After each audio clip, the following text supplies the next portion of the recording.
Salut tout le monde, j'espère que vous allez bien. Aujourd'hui, sujet passionnant puisqu'on va parler de la prison.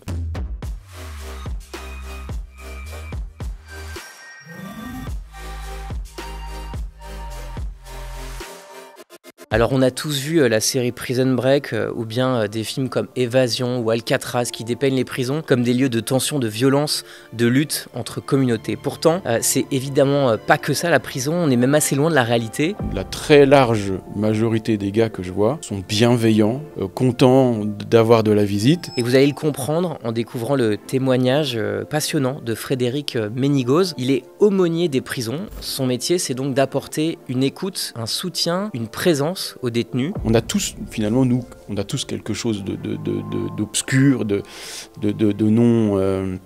non avouable en nous. Frédéric travaille au sein de la maison centrale de l'île de Ré en Charente-Maritime. C'est une prison particulière. En gros, il accompagne des hommes qui ne connaîtront pour certains plus jamais la liberté. Il y en a pour qui c'est difficile de réaliser et d'accepter pourquoi ils sont en détention. Quel lien il tisse avec ces prisonniers? Comment lui-même perçoit la violence, la détresse qui règne parfois en détention? Une personne qui a été condamnée pour crime sexuel sur les enfants, c'est dur à entendre. J'ai 3 enfants. Il nous ouvre les portes de son métier et nous partage son expérience, c'est vraiment très intéressant. Encore une fois, si vous aimez le contenu de Bold Media, il faut évidemment et impérativement vous abonner à la chaîne. Très bonne émission. Frédéric Ménigoz, bonjour. Bonjour. Merci beaucoup d'être ici avec nous, d'être venu depuis l'île de Ré jusqu'ici à Bordeaux pour assister à cette émission, pour faire partie de cette émission.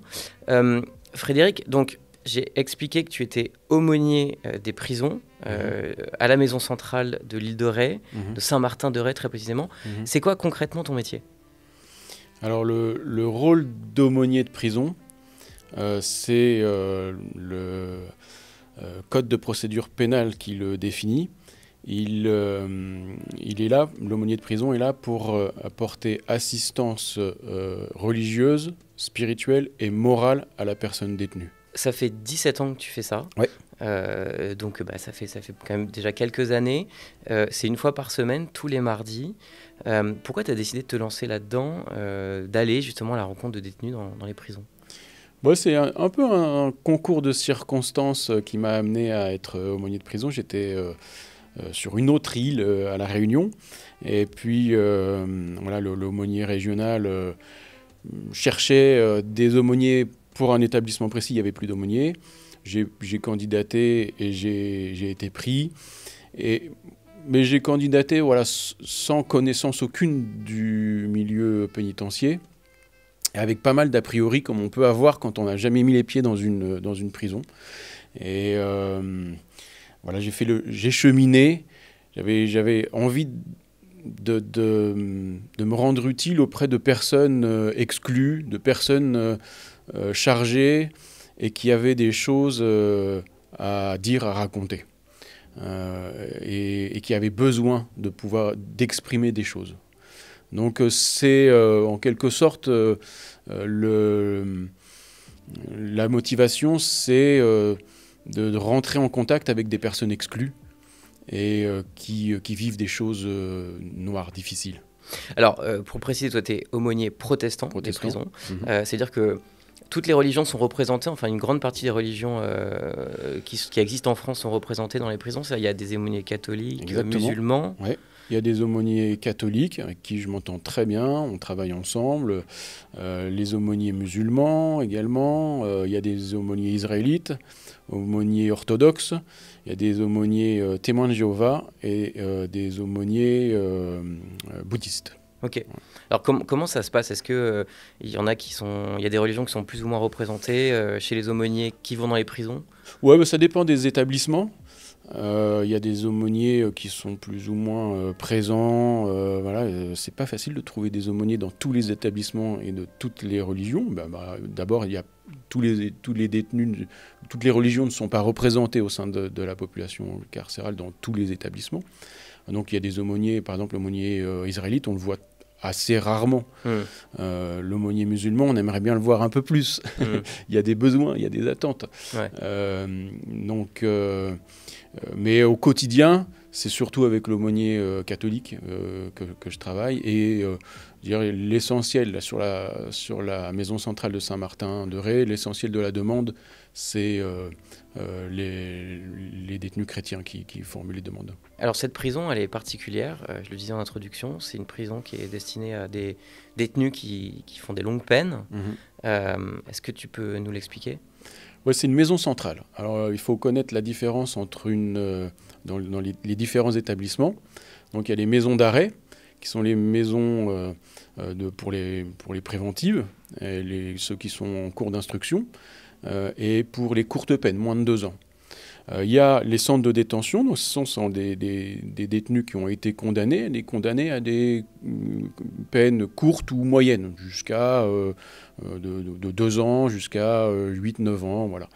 Au-delà, ce sont des maisons centrales, donc il y en a 6 en France, et Saint-Martin-de-Ré est la plus grande maison centrale du territoire, avec environ 400 détenus, un petit peu moins. Et donc en maison centrale sont détenues des personnes qui ont été condamnées à des longues peines. Donc 18 ans de détention en moyenne, mais ça peut aller jusqu'à 40, 45 ans. Je vois des gars qui sont enfermés depuis 45 ans. Ok. Ouais, donc une énorme partie de leur vie, quoi. Une grande partie de leur vie. Il y en a qui sont rentrés très jeunes et qui ont 45 ans, 40 ans de prison derrière, et qui, la société a évolué, changé, modifié, transformé, et ne voit pas ça, ou qu'à travers le prisme de la télé qui est dans la cellule, quoi. Ouais. Ce sont que des hommes à Saint-Martin, ce sont que des hommes. Est-ce que tu peux nous donner peut-être une raison de leur présence dans cette maison centrale ? Oui, où elles sont toutes différentes ? Alors, je ne connais pas les autres maisons centrales, mais à Saint-Martin, la plupart des gars sont donc enfermés pour... ils sont passés aux assises pour crime. Donc il y a différents types de crimes, crime de sang, crime sexuel, le terrorisme c'est un crime, le trafic de drogue c'est un crime, en tout cas à grande échelle. Mais à Saint-Martin, c'est vrai, il y a un quartier où beaucoup sont enfermés pour crimes sexuels. D'accord. Donc toi, tu accueilles la parole de ces gens-là ?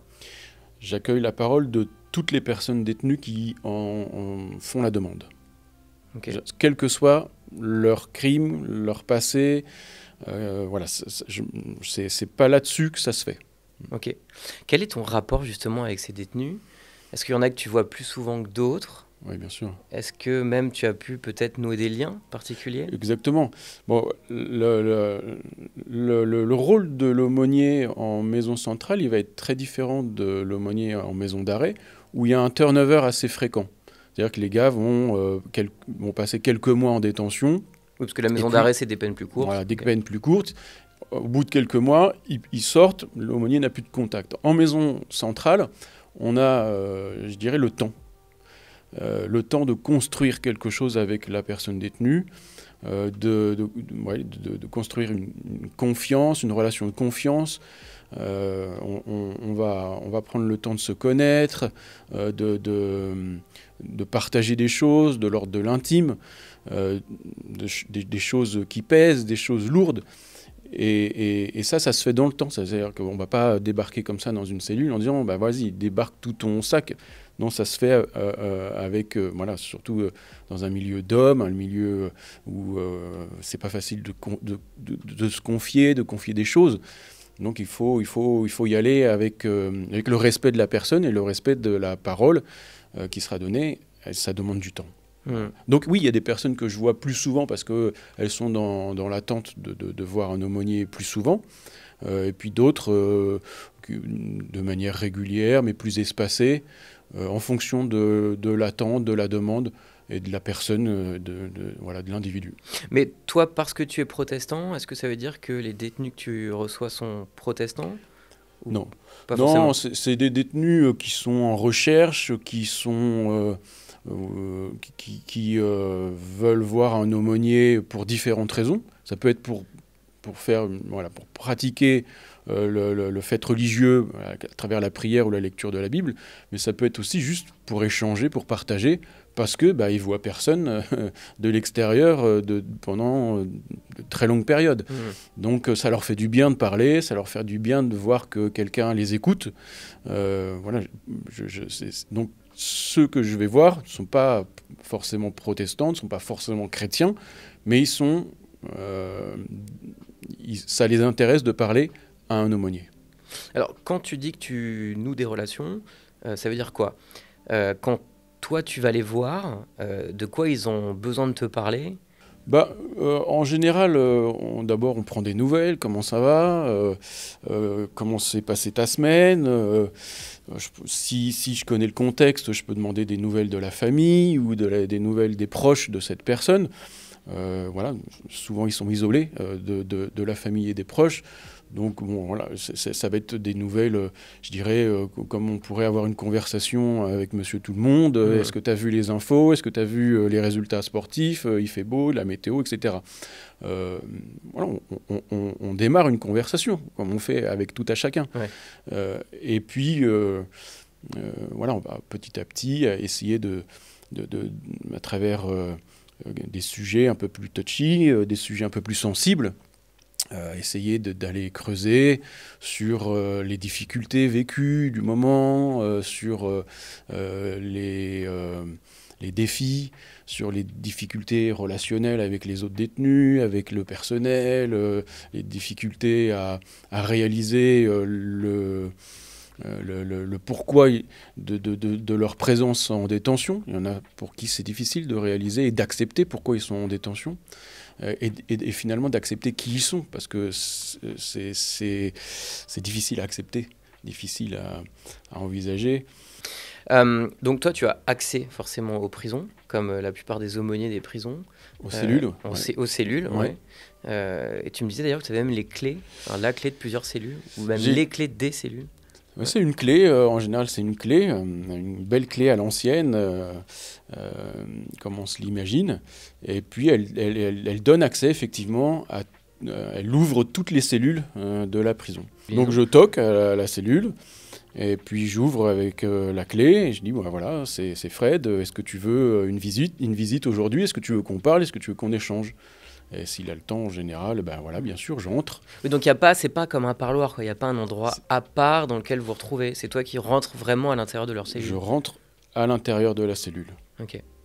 Et là, tu t'assois sur le lit? Je m'assois en général sur le lit, parce que c'est exigu, il n'y a pas un mobilier très riche, donc lui il est sur une chaise, parfois ils ont enlevé la chaise pour gagner un peu de place, donc on est tous les deux sur le lit, et puis on discute, en général il y a la télé en fond, alors s'ils y pensent, ils enlèvent le son ou ils l'éteignent, mais ça arrive souvent que la télé soit en continu, et puis on discute, voilà, alors est-ce que tu veux un café, est-ce que tu veux du thé, est-ce que tu bois quelque chose, tiens, je voudrais te montrer une lettre que j'ai reçue, tiens, t'as lu cet article sur la détention dans tel journal, tiens, tu sais ce qui m'est arrivé avec tel co-détenu cette semaine, etc., etc. Et on échange, on discute de cette manière. Alors, c'est des questions qui sont un peu qui te sont assez fréquemment posées, j'imagine, mais est-ce que tu as de l'appréhension quand tu rentres dans une cellule? Est-ce que tu as un peu peur parfois quand tu es avec un détenu qui peut être un peu dangereux? Ou tu vois pas du tout les choses comme ça et les détenus ne sont pas dangereux globalement? Non, j'ai pas d'appréhension, j'ai pas de crainte à rentrer dans une cellule. En général, l'aumônier est très bien accueilli et il est très respecté en détention. Et voilà, on a cette possibilité de parler. Alors oui, bien sûr, il peut y avoir des situations, mais c'est vraiment rare. Et je dirais, oui, c'est très rare de se sentir mal à l'aise ou de se sentir, je dirais, manipulé par la personne détenue. Ça peut arriver. Okay. Il faut être vigilant avec ça. Voilà, mais on met tout de suite des garde-fous, on se protège en tant qu'aumônier, je me protège de personnes qui pourraient avoir tendance à manipuler. On est aussi, il faut bien le reconnaître, parfois en face de personnes qui savent manipuler. Donc il faut savoir le discerner.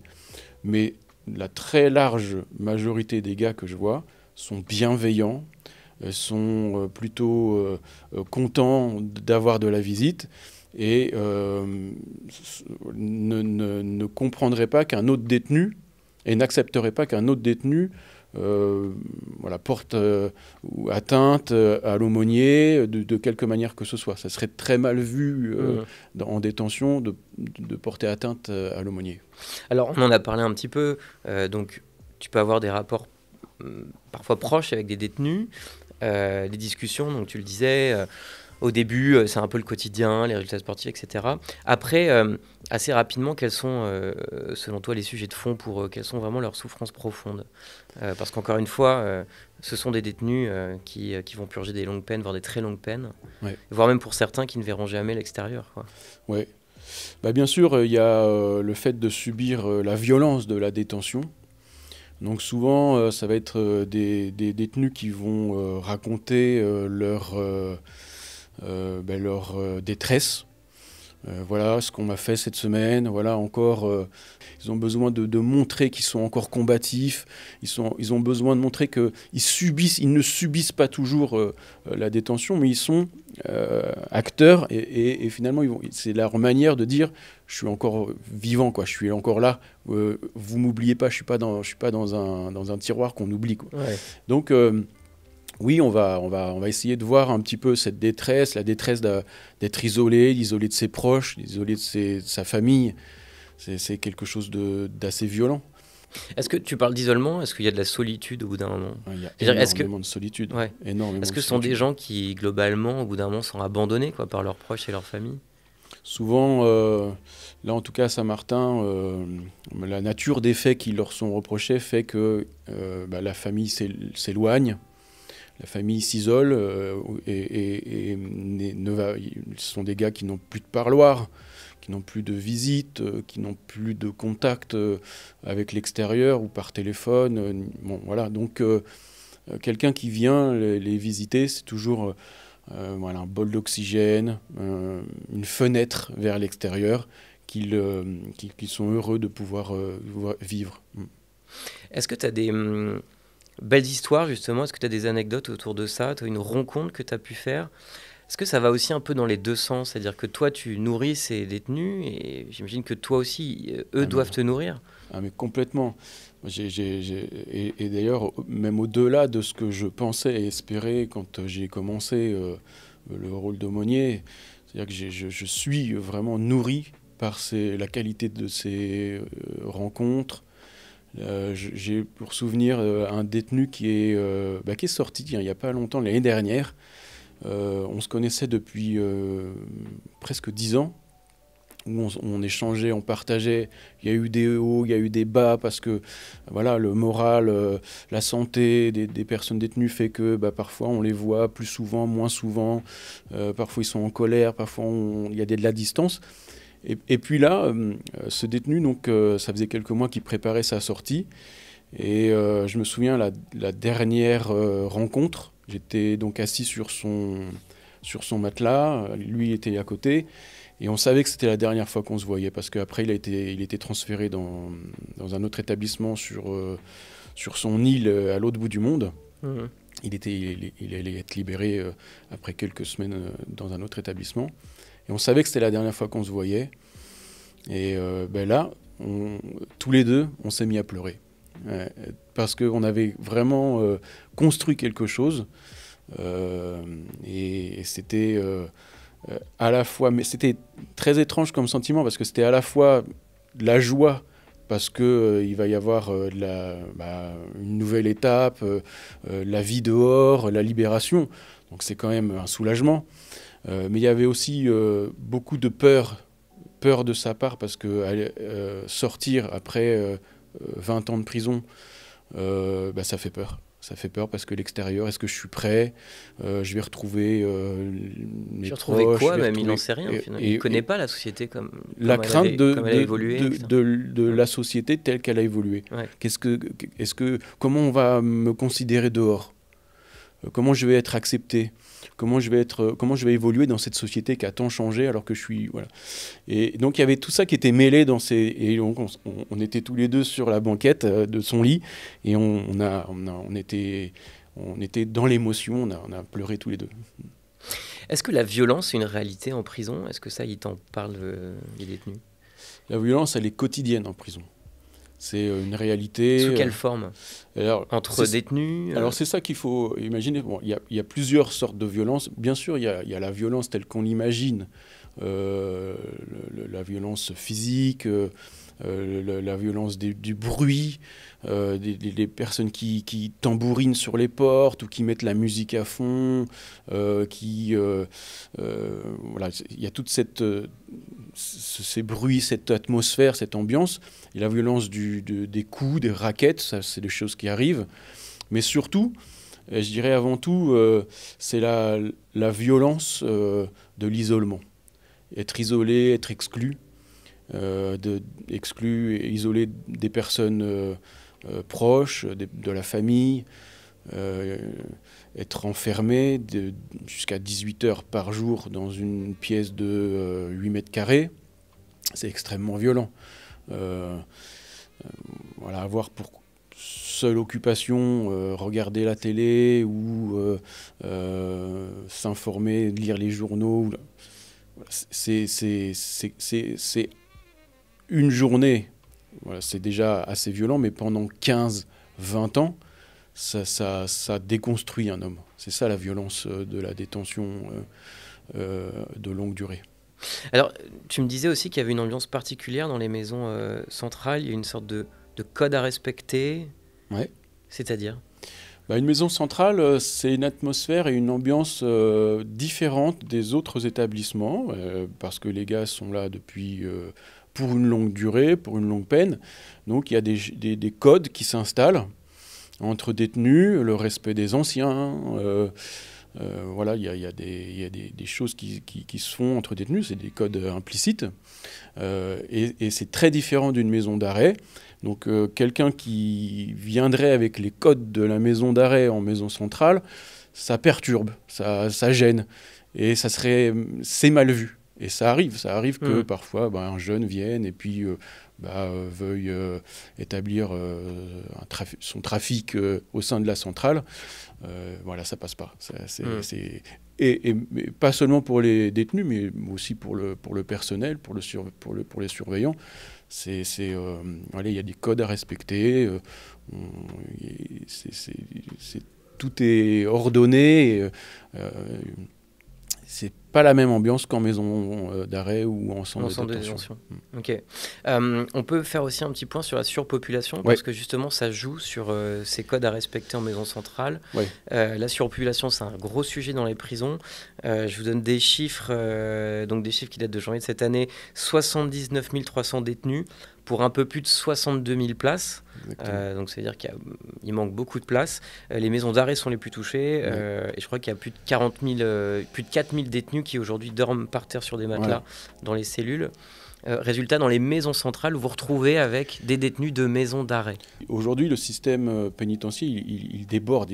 En France, les prisons craquent. Tu l'as dit, des chiffres qui augmentent de plus en plus rapidement d'ailleurs. Le nombre de personnes détenues. Parce qu'on envoie de plus en plus de gens en prison aussi. On envoie de plus en plus de personnes en prison.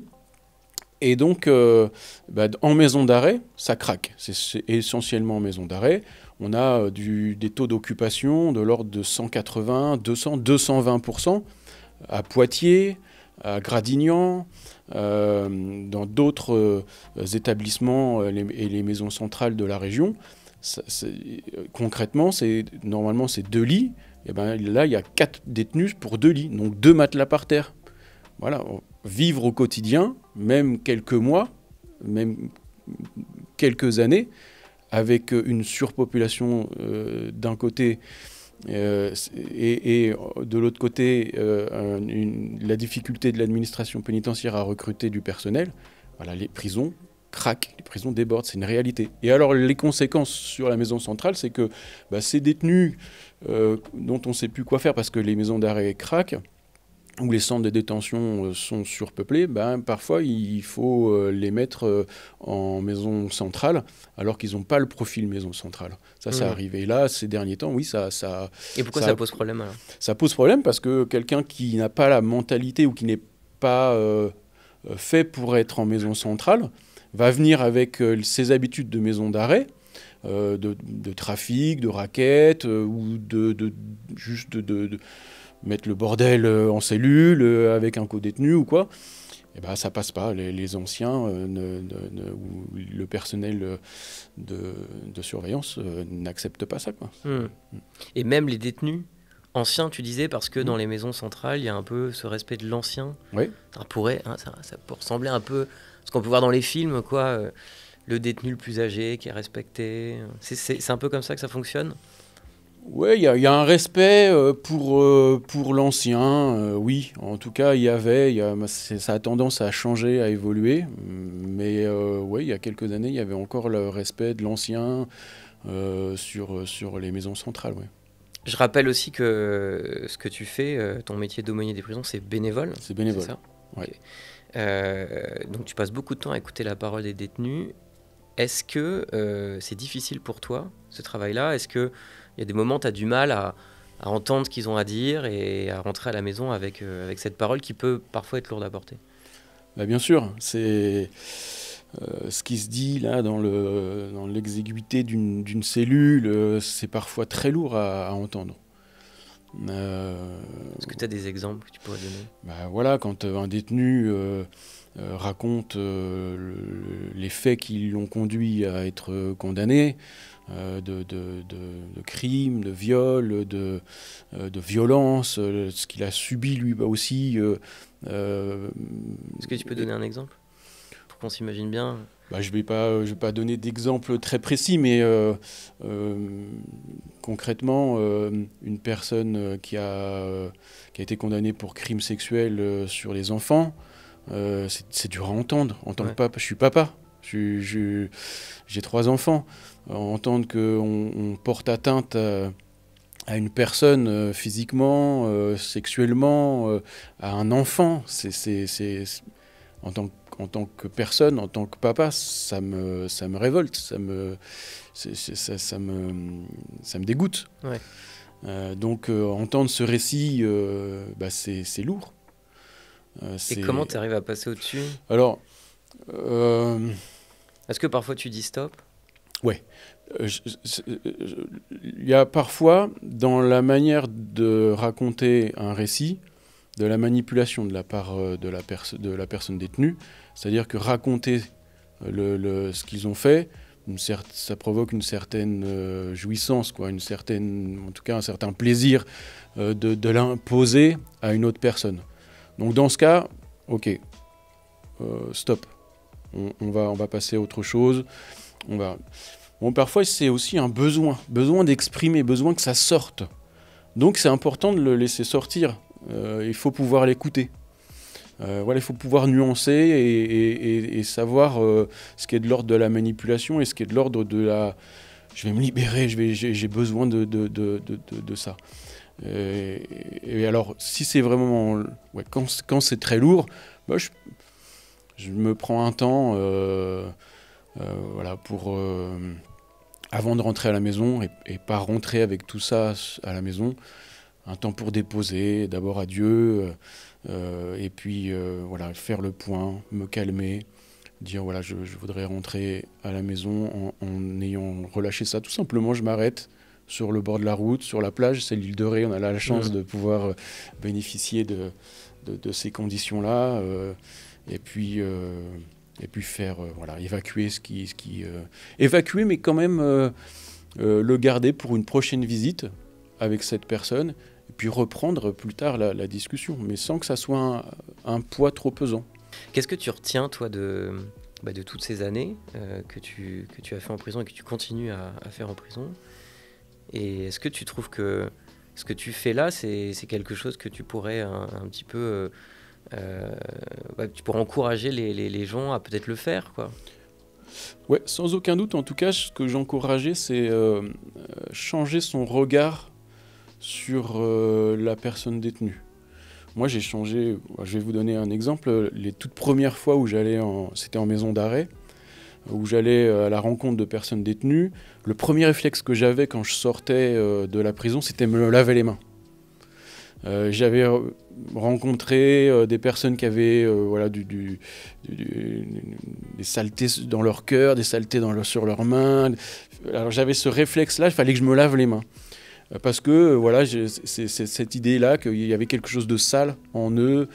Et en fait, je me suis aperçu de la bêtise de ce réflexe-là.